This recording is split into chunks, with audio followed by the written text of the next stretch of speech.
Hi, my name is Abhirambika and I teach sustainable living for children aged between 5 to 12 years. And you would have watched my first video on who are genius and how geniuses are made. So today we're going to learn about different learning skills and the brain functions. Brain maturity happens at different levels. For example, for kids in the same class, in the same age, their level of brain maturity would be different. It could depend on various factors, their environment, genetically, or it could be the amount of thinking that the child does, or it could vary into so many things. So how do you teach some common subject to different level of thinking or children with different thinking capacities or capabilities? And how can you bring out the genius in them is the bigger question mark. Now, when we talk about brain maturity, we should also talk about the learning skills. So, when you take learning as an important factor for a child's development, there are three different types of learners.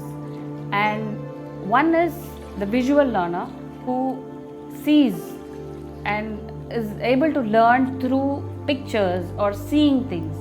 There are few kids who can learn through auditory method, which is hearing. So they like to listen to videos, they like to listen to music, or they like to listen to the teacher, and that's how they learn. The third type of kids are the kinesthetic or the physical method, where the child touches and feels and does experiments and tries to learn a lot of things. So there are these three broad categories, and there will be one which is predominant and the other two are not so predominant, or it will be little subtle. But all the three learning styles each child will possess.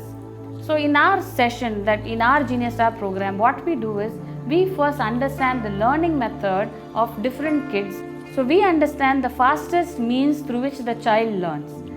So while we do that and we understand, for example, one child learns through hearing, we also help the child in understanding and able to use the other two methods, because for any genius, they will have to possess all these three learning methods and they will have to apply it at different levels, or they should be able to integrate and apply these two or three methods at a time.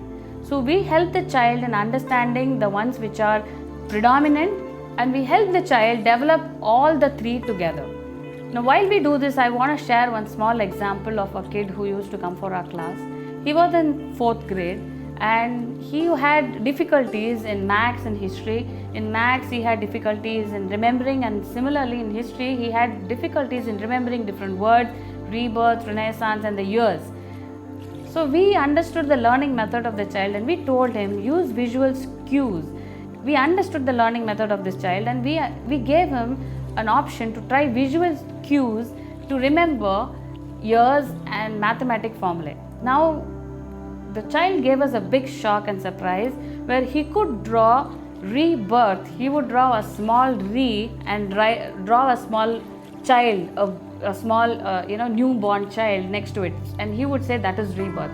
So that kind of creativity we could see, it was already there in the child, and all we had to do is give them the little exposure of how they can apply their different skills into academics. So we don't teach academics here, but we teach them how they can use their existing skills and also enhance the other skills that they need to excel overall.